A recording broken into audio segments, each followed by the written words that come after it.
What's up? What's up? What's up? What's going on, ladies and gentlemen? Welcome to So I Was in This House podcast with your host, Everett Lapel. That's me. Didn't do a live episode last week, but I did record something at Service Nation Alliance and got the chance to interview Jim Hinshaw, which will be released. It's actually I guess it was like a promo episode for Service World Expo that's coming up, which was really neat. Jim Hinshaw, by the way, if you don't know who he is, he's been in this industry for 50, 56, 54 years, and he's the vice president of sales at Service Nations Alliance, and he's written a book, and he's a fantastic individual. He's been in this game since the gate, which is just really, really cool.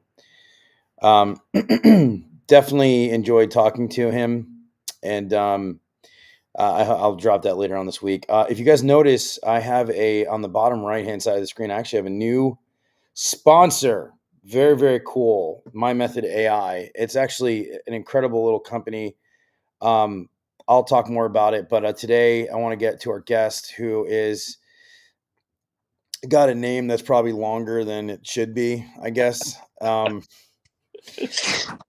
Chuck Staszkiewicz, and Chuck and I have one major thing in common. Actually, ironically, like many guests that I've had on here, we have all emigrated from the great state of New Jersey, which is So I was born and raised, and Chuck, what's your story, man? Who the heck are you? Why the heck are you on my podcast, man?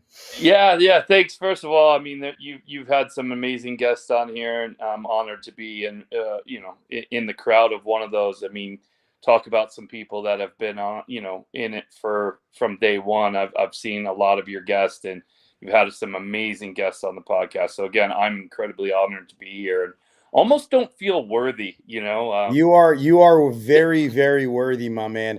Yeah. Yeah, but it's very humbling words, but yeah, no, it's very yeah.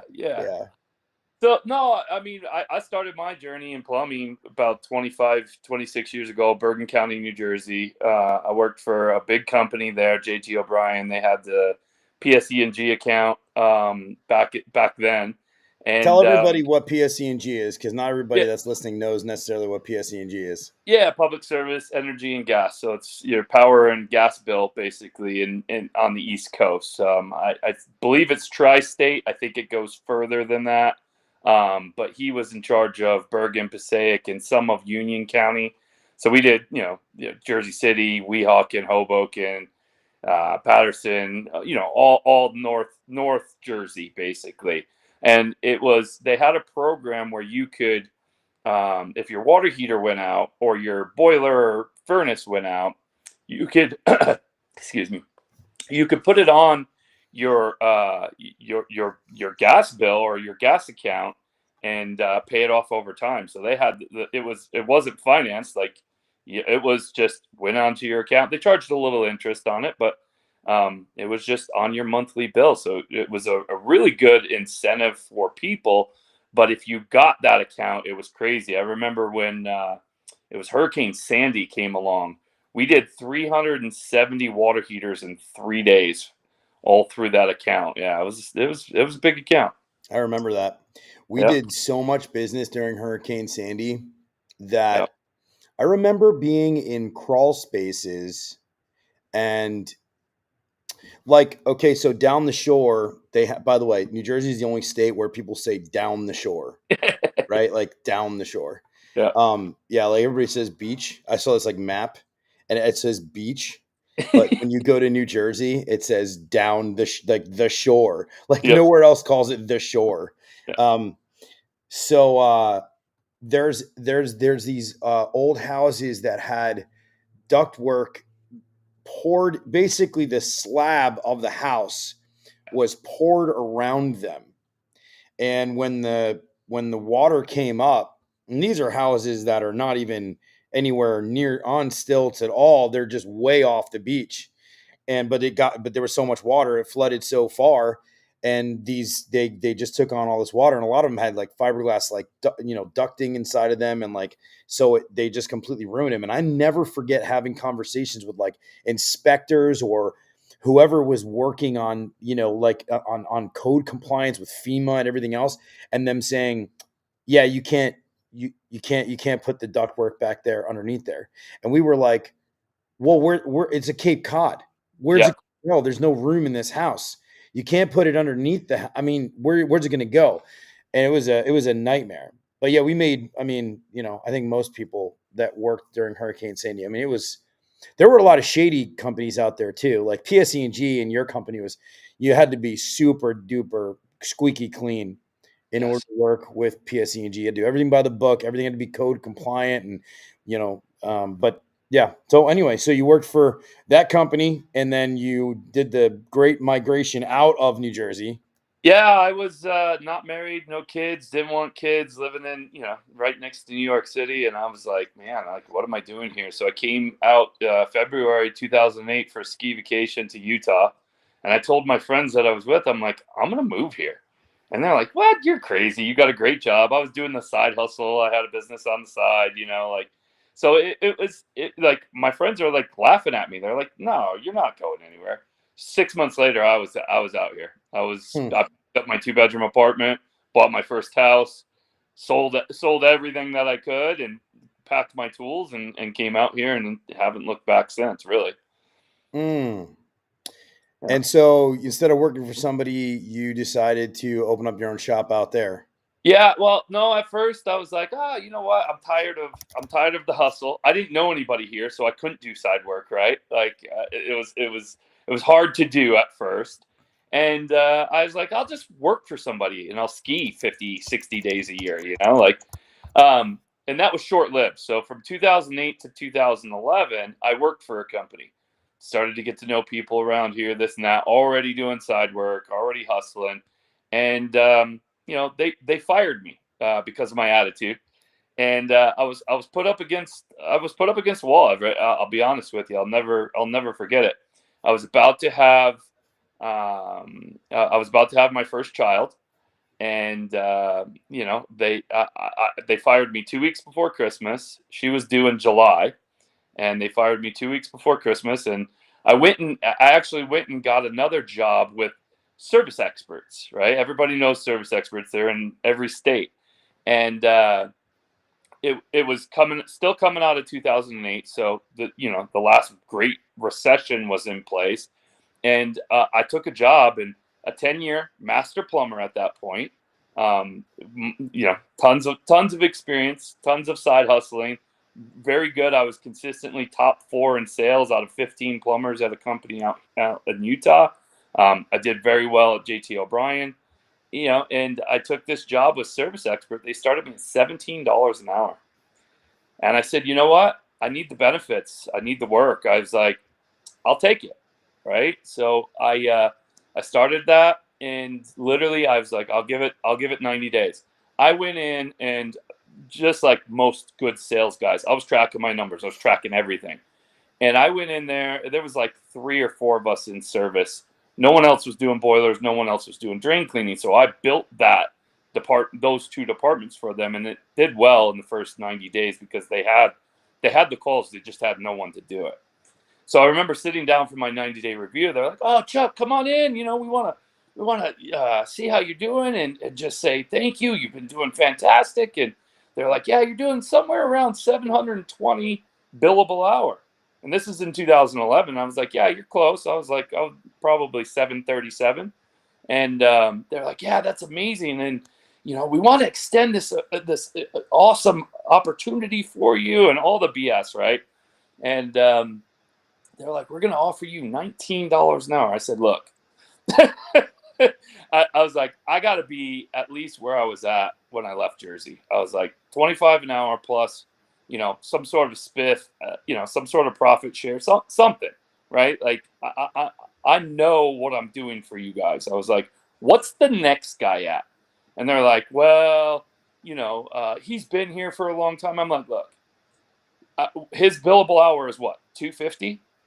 So I'm doing 3 times the work, and you're not willing to compensate me at least what the next guy's at?" "Yeah, but he's been here for like 6 years." And I'm like, "Okay, but I'm doing 3 times the work, 3 times the sales. My numbers show it, right?" And they're like, "Yeah, the best we can do is 20. And I'm like, "Look, I'm sorry, man. Now I'm your competition."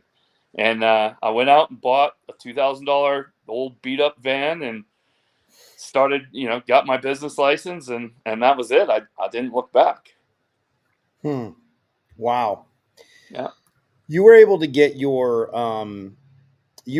master license in Utah. Yeah. Like, was it was Jersey to Utah a transferable state? Yeah. So Utah's IPC, Jersey's UPC. It was not transferable, but the guy that recruited me for the company that I was working for told me it was transferable. So interesting story is, I went to go do the paperwork because I didn't check much into it. I had a guaranteed position before I got here, right? So I was like, I'm just going to work for somebody. And then once I got here, I started doing all the transfer and stuff. It didn't cross over at the time. Now it does. Now it's like real easy. Utah's one of those states where they've opened it up where more states will cross over. But at the time it was not, and they told me I had to go to school for another 4 years. I was like, "No, not happening." So what I did was I hired a qualifier. I just hired somebody to work at my company. They either have to have 10% ownership or work 10 hours a week. Yeah. Like a bona fide rep is what they call that in New Jersey. Yeah. Or other states. Yep. So you were like, "I'm tired of being somebody else's employee. This is ridiculous." And you started from scratch. You didn't even start. Yeah. You didn't buy a company or anything. Nope. 2011, literally my tools, $2,000 van. I knew nothing really about business besides side work, right? Mm-hmm. I didn't know anything about marketing. I was good at sales because, I was just very ethical. I'm very good at listening to people. I'm Mm-hmm. also very good at asking the right questions. Like, I didn't sell anything really Mm-hmm. ever. I just asked the questions. I mean, any good sales guy that's in the trade just has a book of questions, and it's like, JT O'Brien put me had a contest for who could sell the most water filtration, and I won by no one could even come close to me. And Mm. the only reason was, Everett, is I literally would ask people, I'd be like, so do you drink a lot of bottled water? And I'd see the bottled water in their cabinets. And they'd be like, yeah, yeah. Well, tell me why. And they're like, well, I just don't like the way it tastes out of the tap. And I'd say, well, if I could come up with a solution for you to have better tasting water out of your tap, better than bottled water, would you do it? And they're like, yeah, absolutely. I could save money. It's better for the environment, all the things, right? And I said, okay, how about this? I'll give you buy it guarantee. If you don't like it, if you don't like the water, I'll buy it back from you, right? And I didn't even do an RO. I did like a coconut filter, sediment, and some other, like 3 filters in it, and people were blown away. Never bought one back, but that was just it. I just noticed things around their house, like, how many kids do you have? 3. Oh, how old are they? Oh, they're young. Are they going to be teenagers in the next 5 years? Yeah. Do you think teenagers take longer showers or shorter showers?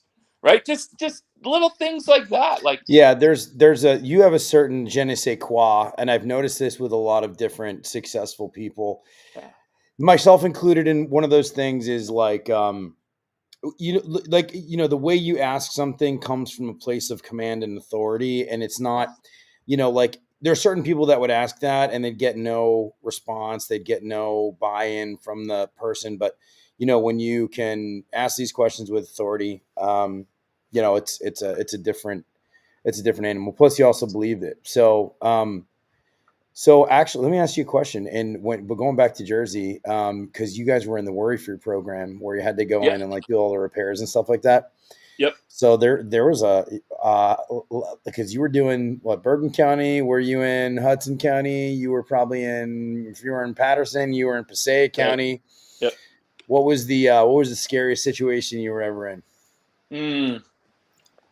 Man, I was thinking about this today because I knew I was coming on this podcast, and I was like, I know he's going to ask me some good questions. So probably the scariest one I was in was I popped up clean out cat down in Patterson, and a big Ziploc of crack vials fell out, and I was What like, did you wait? What? Wait, hold on. Wait, what happened? so the clean out cover that covers the clean out for buildings, right? Like, it's not Yeah, the actual clean out, but the cover that covers it. I yeah. opened that up, and a big Ziploc bag of crack vials fell out, and I was like, "Oh shit!" Like, I knew I was being watched, right? Like, I knew I Oh was being wow. watched. So I just put it off to the side, popped the clean out, did my thing, put everything back, put that back, and left. Huh. That was a scary one where nothing actually happened. I think probably one of the craziest ones was we were doing a remodel in Jersey City, and this was not Jersey City today. This is Jersey City 20 years ago, and my truck got broken into, and most of my tools got stolen 3 days prior, right? But shit you not, this guy comes down the block, and he's trying to got my name on him, trying to sell me my tools back. So me and my helper chased him down, couldn't catch him, but it was pretty it was pretty Wait, intense. whoa. We got to unpack this here. Hold on a second. Yep. Your tools get stolen. Yep. The guy who stole your tools tries to sell you your tools back. Yep. But so inadvertently didn't know he was trying to sell you the tools back. He didn't know they were yours. No. So were you in the same neighborhood when he? Same house. Same house. So he just so you were doing work there. He stole the tools. They were gone. I mean, tools are really expensive. Him or one of his buddies. And then you're working there with somebody else's tools or rented tools or whatever else. Yep. And he comes back, or there's a guy that rolls up and goes, "Do you want to buy some tools?" Yep. Wow. So actually that happened to me in Philly. I was actually in Philly. Somebody tried to sell tools.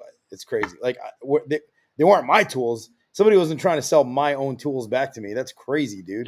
Yep. So what did you tell? Were you like sneaky at that point in time? Like, oh yeah, let me take a look at those tools. Or were you like, bro, those are my tools? Well, yeah, I freaked out. I was young. I was probably 26 years old, Like, I didn't know any better. I should have been smarter about it. I should have been like, hey, yeah, that's interesting. And then grabbed him. But no, I was I freaked out, and he took off, and you know, needless to say, my boss replaced all the tools, which was great at the time because 26, you know, just getting into it was not fun. Oh wow, good boss. Yeah, Good boss to buy back all your tools. That's expensive, man. yeah, yeah, Very cool, man. Speaking of tools, I said this before. I ended up with a, it's amazing. This podcast has opened so many doors for me, and so I got an incredible new sponsor. They're called My Method, yeah, and so like here's like something that every contractor kind of knows, right? Like, you're out in the field, phone rings, can't answer it, right? You're on a roof, you're on your house, you're in a crawl space, whatever. You're in an electrical panel, right? And then, Mrs. Jones calls in and says, like, oh, dude, my water heater is broken. My air conditioner is broken. And then, you call back, somebody else took the job from you. Like, you just couldn't get it in time. And this is the problem with most small contractors. They just they can't get to the phone, right? So there's a lot of tools out there. And I like these guys because here's what they do. They kind of like have hacked a little bit of the code. So instead of like a generic like AI answer, because a lot of these AIs, like I've listened to them before, right? It's like very like robotic. Like, and listen, sole guys in a truck can't necessarily always afford to have like somebody staffed in the office at all times. Like they're answering the phone, right? So like it's kind of nice to have this like little voice answering system, and it ties in with the whatever they're using, whatever CRM they're using, right? So and the coolest part about this is if let's say you live in Jersey, the voice speaks in the accent of the area that you live.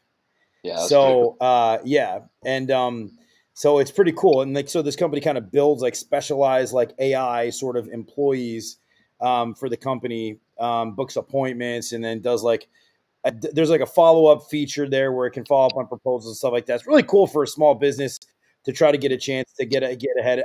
I think these cool tools that are good. Like for me, I was like anti AI, and now I'm like sort of like for it because I'm like, dude, it lets me be more human. I can actually spend more time with customers and stuff like that. Um, so anyway, and I have I have a buddy. They started using this thing, and I got tied in with them, and it was actually pretty cool. And they've actually seen like 18% more booked calls, 50% increase in revenue.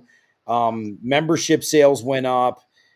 So it was like one of those things where they just didn't want to lose opportunities. So they subscribed to this, the My Method calls, which was really cool. So they still have all sorts. This company has office staff, but for a small guy that doesn't, it's really cool. And then, like, obviously, if it gets to a point where it has to transfer to your phone, it will. But if you're literally on your knees in front of a furnace, you know what I mean? Like, it does all that for you, throws it on your dispatch board and stuff like that. I just like the fact that they're making like a soft Southern drawl for if like you live in like Dallas or something like that. Yeah, that's cool. Yeah, it's actually, dude, the guy from New York that I'll some point in time I'll play the video. It's actually pretty cool. It literally sounds like a guy like you would meet on the street in like Brooklyn. I like grew up in like Bensonhurst, like in Bay Ridge. Yeah. Yeah. Yeah. And I'll add to that too, my friend. I mean, my story, I've told it so many times, and I don't want to share the whole thing. So from 2011 to 2023, I grew it from 0 to 20 million top line revenue, and sold with 130 employees, right, in 12 years. Time out. Hold on. You started the business what year? 2011. 2011, and you grew the business, and it was plumbing standalone? Plumbing, HVAC, sewer and drain cleaning, boilers, snow melt driveways. Yeah. And AC also? Yeah. HVAC. You started with one truck. You built it 2011. When did you sell it? 2023. So the year and a half, 2 years ago. Yep. 2023. So 12 years, and the 12 years you grew it from 0 to what? 20 million top line. 20 million. Holy smokes. Yeah, and that's what I was. That's the most. I've heard of some pretty quick growing companies. Yep. But to 20 million, I've heard, to 5 to 8 to 10. I don't know if I've heard to 20. What did you do? Like what was your? I know you were a good communicator. You were good in the field, But Yep. obviously, with 100 employees, you came out of the field, right? You weren't in the Yep. field anymore. Yep. So, what did you do? What was the magic sauce? I mean, I know there's a million bullets. Don't get me wrong, but what did you do? Yeah. By the way, Billy So the Door Guy Klein says, "Is that Sly Stallone?" Yes, Billy, it's Sly Stallone. Here he is. So yeah, man, people ask me this question all the time. For the first 9 years, I ran it just like everybody else does. I didn't know my numbers. I was just going out and having fun. I was just going out, and I got the $12 million top line revenue. Mm, But then COVID hit, and I had to wake up. I like it. It was literally because nobody knew what was going to happen, right? So it made me think differently. It humbled me. The biggest humbling experience I've ever had in my life was mm, literally like it was like the skies opened up and said, "Wake up." And everything that I thought I knew, and I mean, look, $12 million is not, top line revenue is nothing to shake a stick at, right? I did it just by pure muscle, mm, But when COVID hit, I knew I had to do something different, and it made me look at everything ever like, what do I really know? And I went to one training, and I realized I didn't know anything. So by mm. that that What that training? What training was it? CEO warrior. Yeah. Yep, Okay. yep, yep. Yeah, I I had Mike. realized. I had Mike Agugliaro on. His episode is fantastic. Yep. Yeah. So I literally I was like, and I was surrounded by amazing people, right? Mike A, Mike Disney, all those guys at CEO Warrior. Like it was just a fantastic time. But it literally took me saying, I don't know anything and I need help. Otherwise, I would have been out of business, man. And literally that next year, we added $8 million more to the company just by looking at like literally, man. I didn't know my numbers. I knew the bank That was account was in a going two up. year. That was in a 2 year period during COVID, or 1 year, 2 year. So 2 years. So 2020, what we celebrated 10 years, right? Right. I came out of the truck at year 9. Hmm. I put my sister in as a general manager, and I hired her, and we didn't even know what she was going to do. We had no job description, no KPI, no scorecard, none of that stuff, right? Hmm. So literally, we at that time we had 75 employees doing $12 million in revenue. That next year, we joined CEO Warrior, and we added another 75 employees or 65 employees, right? And added another $8 million in revenue just by starting to dial in and focus on what the business actually needed and not running it like a mom and pop shop anymore. What We was your started. split? What was your? And I've heard this a lot. Yep. Obviously, having worked in the industry, it's you hear this a common thing, right? Like you implement some procedures and some processes, and you basically unfuck yourself, and you start doing the right things, and there's things you didn't even see. But um, did you focus like? Did it go like? What was your split revenue wise? Were you um like my experience, plumbing HVAC companies, a lot of times it's super HVAC heavy, and then it's like maybe 30% plumbing. Yeah. Or We were but you opposite. started as a plumbing company, so were you heavier plumbing? Yeah, we were about 60% plumbing, plumbing, Okay. boilers, snow melt, drain cleaning, and about 30%, 35% HVAC. Mm. Yeah, so that's flop. That which makes sense because you started as a plumbing company. Yeah, And I added HVAC about a year and a half in. in 2012. No, so yeah. So about a year and a half in. Yeah, so it was about 2012 is when I added HVAC. No partners. So I had a partner on the HVAC side only. So Um, you need a license. Correct. Yep. But Yeah. I mean, he was one of my best friends, and literally, still to this day, is still one of my best friends.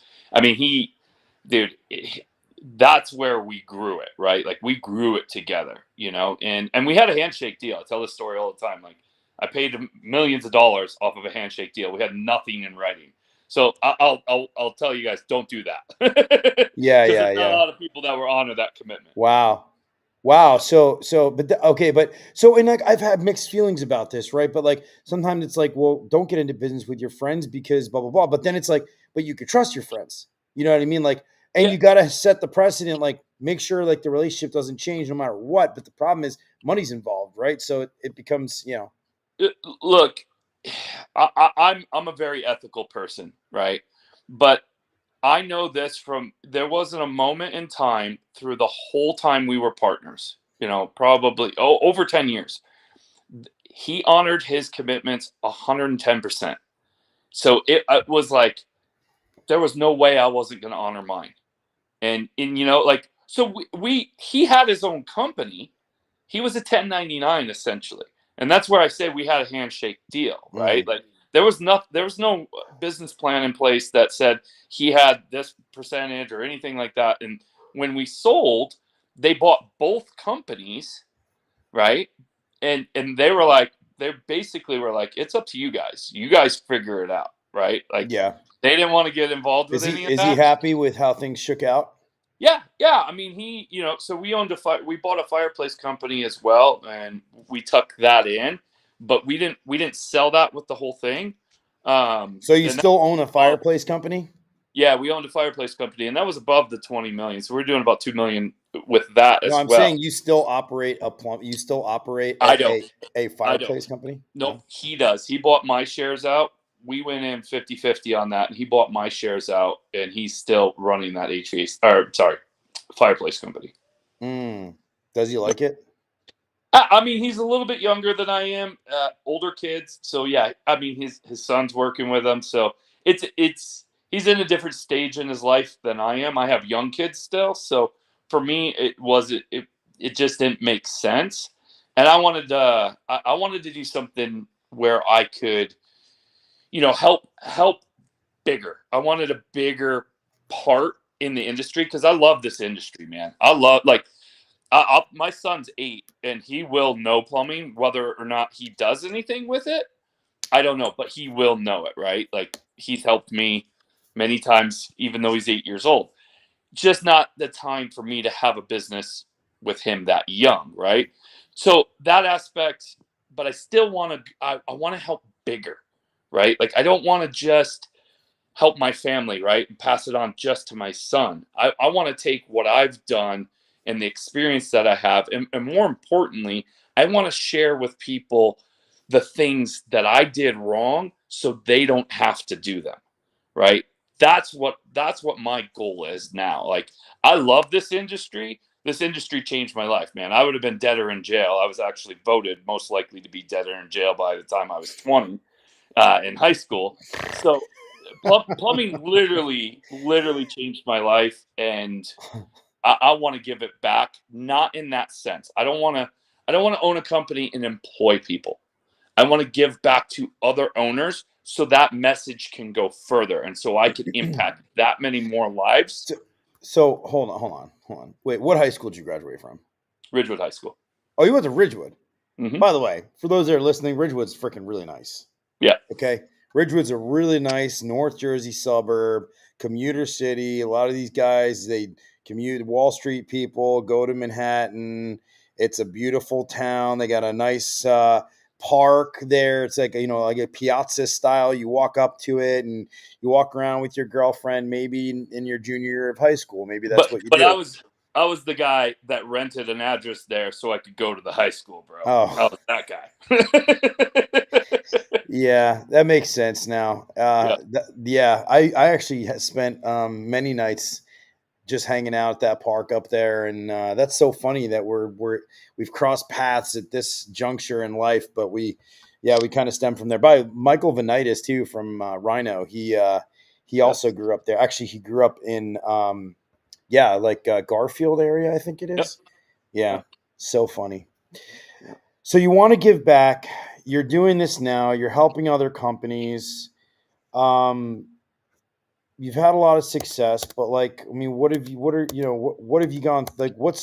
Sounds like you haven't had any failures. Sounds like nothing has gone wrong in 12 years.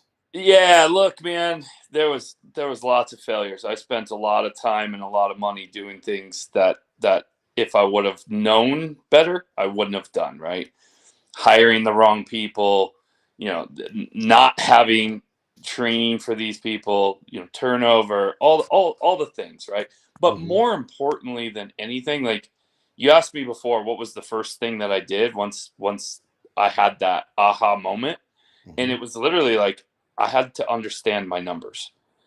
Once I understood my numbers, then it wasn't a guessing game. I wasn't just throwing an extra 10% at marketing when I hired a top producer. I wasn't just throwing Hail Marys, man. Like I call myself, the Tom Brady of the home service industry, because that's what I was doing for 9 years. I was throwing Hail Marys and they were being caught 90% of the time.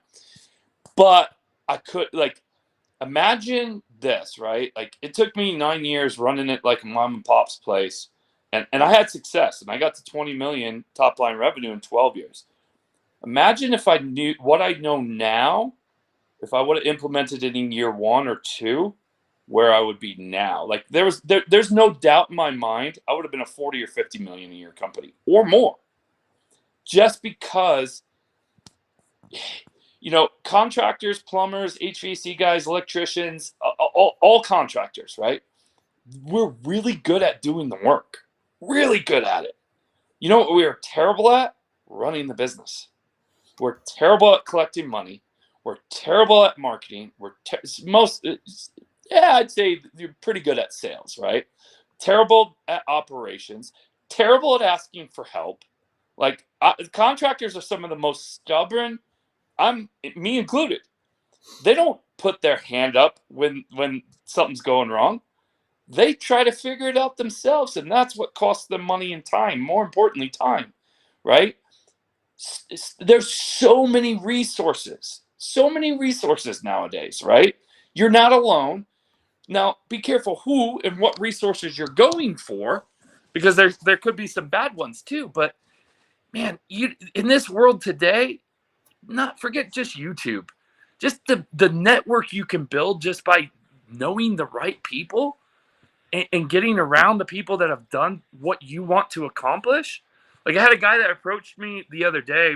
He's actually he was thinking about flying to Tennessee with me in a couple weeks, and he's like, he hit me up because he heard me on another podcast, and he's like, I'm doing $10 million a year in solar. I want to grow it to 100. Do you think it's possible? And I'm like, yeah, absolutely, it's possible. You hit 10 million.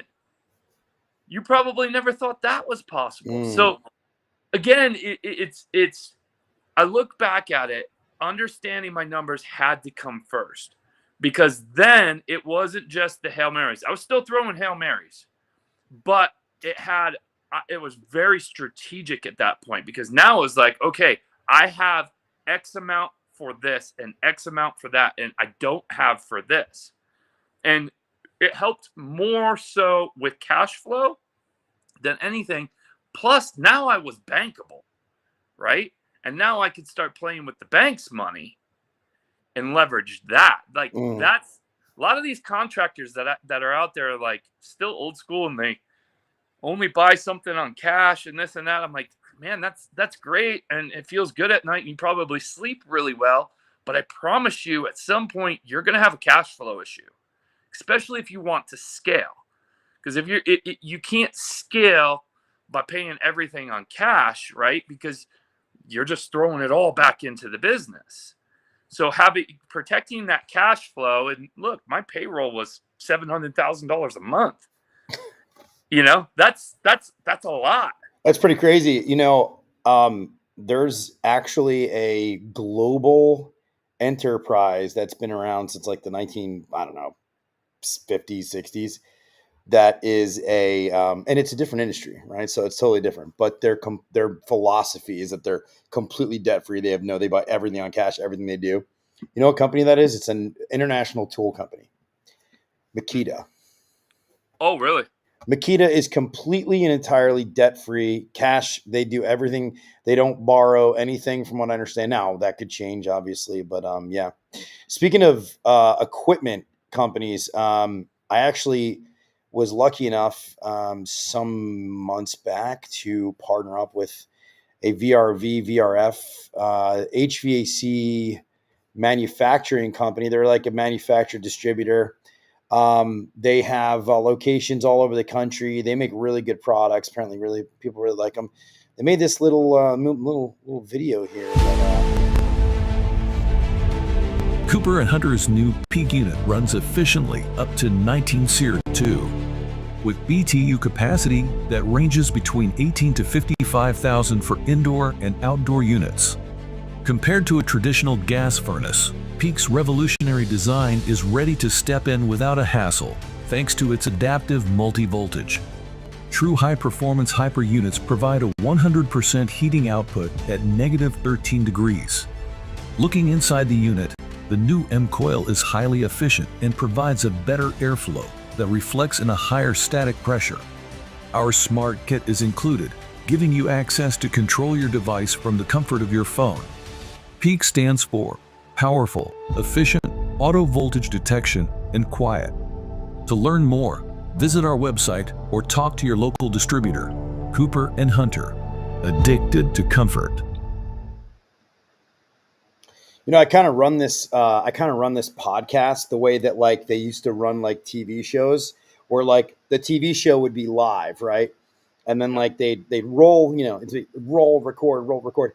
And it's funny because like I think the vast majority, and I'm kind of getting away from it a little bit. Like I've been recording more episodes and like dropping them later and stuff like that. But I like the live because the live gives me like the ability to just like roll and I like the interaction. Sometimes we get some people in the chat. Tonight's a little, not quite as busy, but anyway, you've done a lot. It's pretty wild that, okay. So your events, you're running an event, but what is the purpose of this event?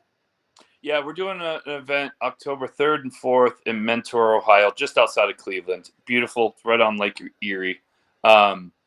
It's small. And the purpose of our event is it's all about leadership. I've got 9 other people coming and speaking who've either built companies and sold them or are in it now. They're building their companies now. And I know this, Everett, literally the guy that I was when I started my company with one van to the guy I was when I sold the company, the leader I was when I sold the company, complete difference. I had to go. They're two different people. What's the website address or the?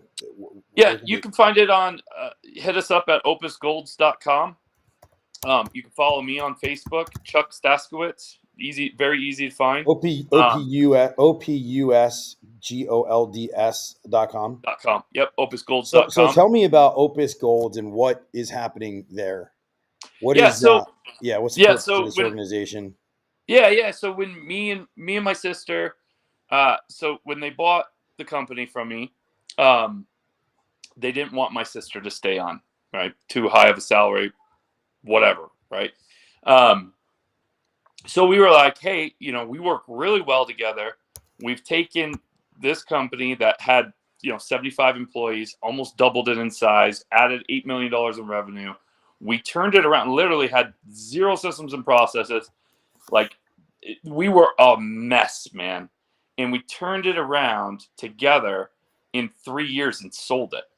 We're like, we want to help other people do that too. So that's why we formed the Opus and Golds group. And it's actually interesting. Golds is the first initial of both of our kids' last name. Goldie, Andrea, Liam, Dylan, and Savannah. So that's where we came up with the name. But right? Yep. And so cool. that's it's way cool, man. And we've got some great clients and some great testimonials. We've helped people literally go from 2% profit to over 12% profit in 9 months. I get calls all the time, like, man, whether people are clients or not, I talk to hundreds of people a week, right? And I always like to just see what's going on in business. Going back to what I was telling you before, it's crazy to me how much things have changed in the 2 years since I sold. I sold August was 2 years, right? And now you're talking about my method and AI and all this stuff. All this has come around in 2 years. I also want to stay sharp too, right? Like, I want to stay sharp in the industry and I want to give back to the industry. But man, it's insane how much things have changed in the last 2 years. and you got to stay up on top of it, because if you're Yeah. not, like, think Yeah. about It's almost, think about not having a cell phone and trying to run a business today. That's what it's going to be like in a few years if you don't stay on top of this. You're going to be the guy that doesn't have a cell phone trying to run a business. I promise you. And I look now and I'm like, man, with all this stuff, Rilla, AI, voice answering, all these things that are put in place, I could have added 30% to my bottom line. That's a lot of money, bro. And that's why a lot of these PE firms are getting into it. That's one of my beliefs, right? is there a It's thought that gonna you think, happen. right? But like also, and I talked about this with, some pretty smart people, and I Yep. was like, it's like the shiny object thing, right? Like, okay, so you know how to do something, you know how to do it pretty well. You definitely have access to tools, but when does it become like you're chasing the shiny object and you can do things? And case in point, dude, and you're from Jersey, right? So like Yep. not so much because 2008 you left in 2008, but like there was a company down the shore, okay, in Jersey. For when I started working there, they were still family run, 40-year-old company. Okay, they implemented all sorts of processes, all sorts of procedures, right? But this company sold, okay, at $70 million in revenue. They were running a completely pen and paper process. Everything. Now they had an internal CRM where they would scan in like the documents, but quite literally there was no, all the way through 2016 or 17 or 18, I think. Yep. Everything, but believe me, there were already CRMs by then, like for field software, right? And so these guys, everything was on pen and paper, everything was carbon copy, everything was scanned in, everything was handwritten. And yeah, I know it leaves like a lot of room for failure and whatever, but it also leaves opportunity for you to spend more time with your guys, to focus on them more. Sometimes I think that some of these tools detract. So it just depends on what detracts from the attention that you're supposed to be giving your guys and what is adding to the attention of what you should be giving your guys, right? Because some of it's making people lazy, right? And some Yep. of it actually incentivizing you to make your employees better. So Look, it's just like anything. If you automate dog shit, you're gonna get automated dog shit, right? So if you have no systems and processes, and you have, like, your company's not well run, you try to use some of these shiny objects, it's gonna fail miserably. You still have to tell it what to do, right? You still have to, just like everybody says, oh, Service Titan, I got to get Service Titan. But they don't spend the time on setting it up. So what do they get out of Service Titan? yeah, it's a Garbage shiny results, tool that serves no purpose. Yeah, right? But if you yeah. spend the time and you actually set it up and you actually go through the whole process and really dial it in, it is one of the best tools out there. So again, I do believe there's a shiny object thing.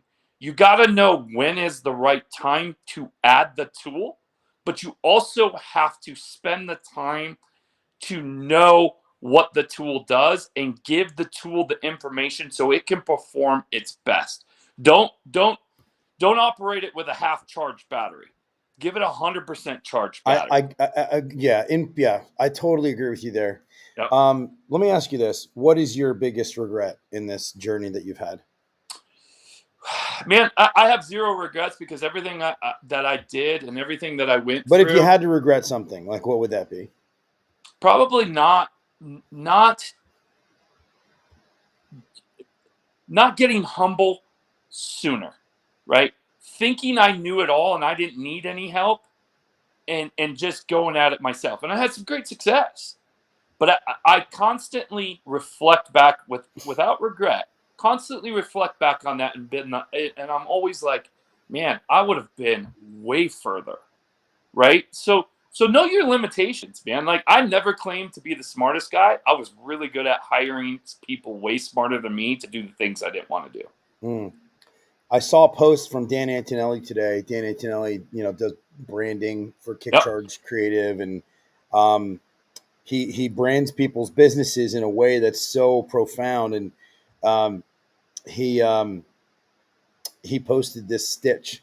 I guess he's got people working for him that do nothing but do video editing, which is pretty cool to have that. Yeah, I'm still doing Sure. all this shit myself, but it was a stitch of like probably 15 or 20 business owners, and they all said the same thing. They were like, what do you wish you would have done like differently, And then they were like, I wish we would have known you sooner. I wish we would have rebranded sooner. I wish we would have rebranded sooner. I wish we would have implemented sooner. And like, I think there's a thread, not just through his post brought this up, but I think there is a thread through a lot of business owners, a lot of people in our industry that it's really, what are you doing now? Because like there's so much procrastination, and you think you just don't act fast enough. And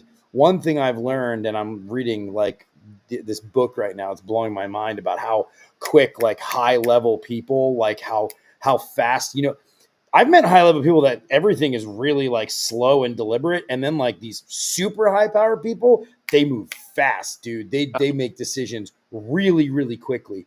It's been really eye opening. It's inspiring. Yeah, I mean, I didn't. I think there's two parts to it, right? Like it was definitely meant to be. I was meant to do what I did and how I did it. Because throwing those Hail Marys, I I didn't have anything in there to decide, right? Like it was just like, let's just go for it. But if I had known my numbers, I think I might have been a little bit more strategic on it. It may have restricted me. So for me at the time, like I took a lot of risks, and a lot of them paid off. And that's a lot of people are not willing to do that. Look, when you come from nothing, what's the worst that's going to happen? I love You're this. going to go back to nothing. Yeah, I love this because a lot of guys that have made it, right? Like either they came from some sort of wealth where it didn't make a difference because if they lost it, it's not a big deal, right? I mean, they'll just, they've got some kind of something that's, behind them. And the other type of people like you and I, where, like what's you risk, where are you going, right? Like, I mean, you came from nothing, you're going to go, you take the risk. And I've seen this in a lot of successful people where they go. I don't think anybody that I've seen be successful is risk averse. Everybody that I know that has been successful has taken really substantial chances. Yeah, you talk to and I've talked to a lot of them too. It's like they've risked their house. I put two houses on the line. Like man, sleepless nights, making sure my employees get paid before I take a paycheck, all the things, right? But at the end of the day, I knew I couldn't fail. You want to know why? Because I had a skill set. Worst that was going to happen, it all went away tomorrow.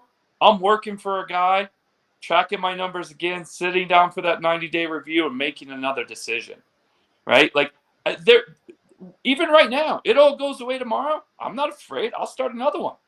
Let's go. Like I have a skill set that most people don't have. I'm a damn good plumber. Do I want to do it anymore? No, but I am really good at it. If I had to put food on the table, of course I'm going to. And I think people get lost in that. They're like, oh, I'm going to lose my side by side, or I'm going to lose my car, or I'm going to lose my house. Well, what if you don't? What if you can buy 10 houses afterwards? What if you can buy 20 cars that you really love afterwards? Like, I don't choose to think of it like that. Like, I'm not going to lose anything. What I'm going to lose is if I don't take the risk. I love this conversation. There's one question I ask on every single episode, Sure. And this is no different. What is one experience that you've had? I like it to be with a customer that was so profound that it lives with you, that it shaped you in some sort of way. Now, in some cases, I've had business owners on here that really haven't spent a whole lot of time in houses. So I was in this house. Yep. And so they've talked about an experience where maybe they made, a tough fire, or they had an employee that just really touched them. Actually, Billy Stevens told a really profound story about that. But what is something that you've gone through or an experience that you've had that has shaped you, that you carry with you wherever you go? I'm going to give you two. I'm going to give you an employee version, and I'm going to give you a client version. Okay. This was probably 2 years before we sold the business. One of my, at the time, she was my administrative assistant. I'm out of the field now. She had to bury her son. And we had a Christmas party, and I'm getting a little choked up from it because it was that memorable. We went around, and she couldn't afford a headstone. And we went around and collected through the company, and I matched whatever else was needed for that headstone. We presented it to her at the Christmas party in front of everybody, and the room was like a river, right? Not only did we do that, we actually, one of the companies, or the company that we got the headstone from, we'd done a sewer liner for them like 3 weeks before this went down, and they gave like an extra deal on top of it. So the power of your network, plus being able to give back to the like, she had no expectations of this. She showed up every single day, did her job 110%, and this was someone that she would never ask. She would never have asked for it. And that's why she deserved it, right? That's one. The second one is, I did a job for Habitat for Humanity. We were involved with them. We built houses for them.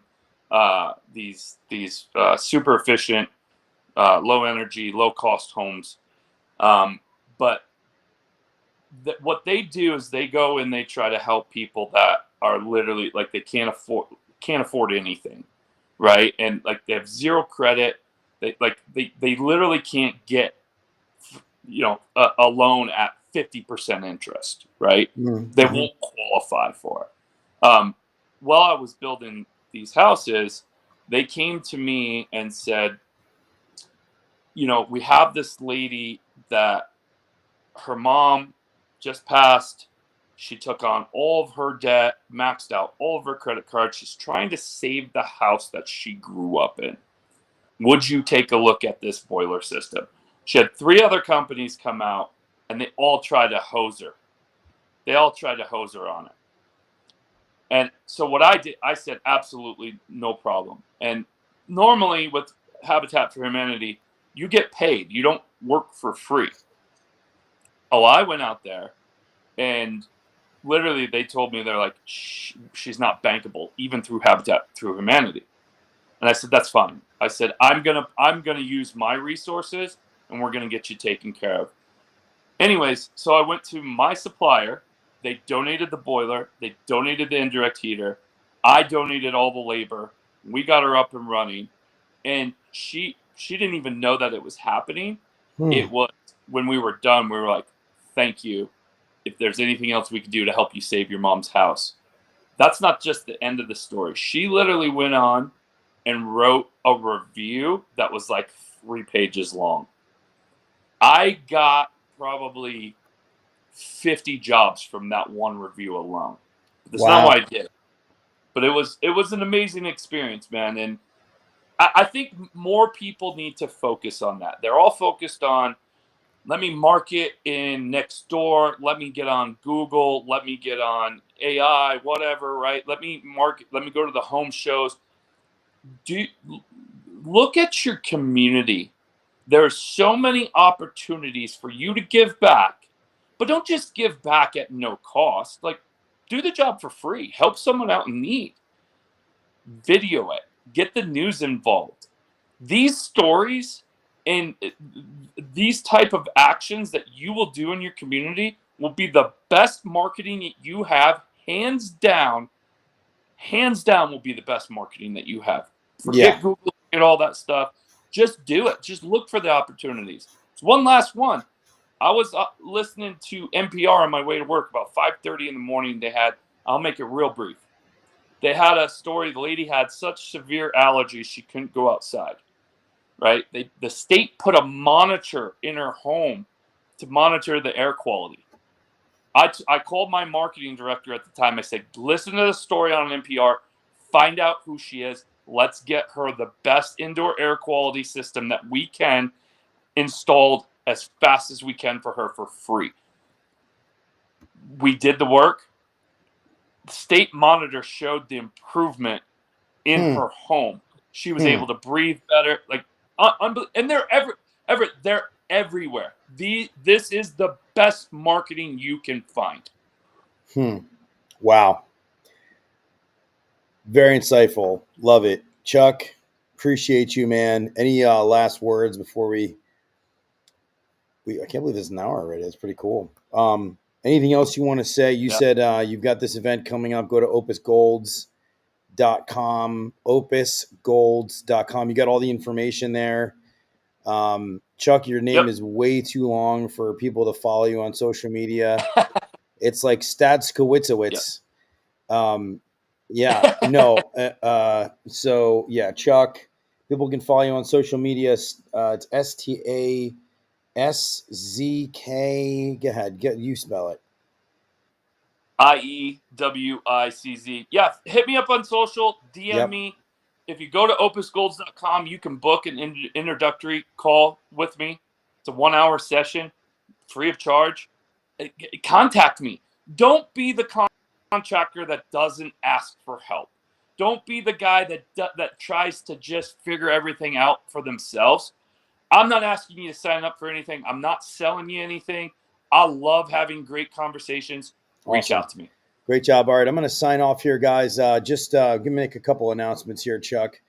I have next week, I have Valerie Heck Garcia. She's going to be coming on the show. She was in the 40 under 40. She was the only one that didn't do an interview this past year from that group. And then I have a special episode coming up that is going to be it's a CA, so like a sales rep or comfort advisor versus selling tech episode coming up. And that is going to be coming up on October 14th. And then I have Sarah Pellet Gerardo from Service Titan. She's going to be on Monday, October 2nd. And then on Tuesday, October 21st, I have the legend, Drew Cameron, will be on. And Drew's a legend. Okay, go look him up. He's literally a legend in the industry. So awesome. Thank you guys so much. And I hope you like my new logo that I have here. I have a new service and sales tales. So I was in this house logo that I have here. And go check out My Method AI. Their website is actually listed in my my podcast page if you go, but it is mymethod.ai, mymethod.ai. And then you can go to cooperhunter.us. Thank you so much, guys. Bye.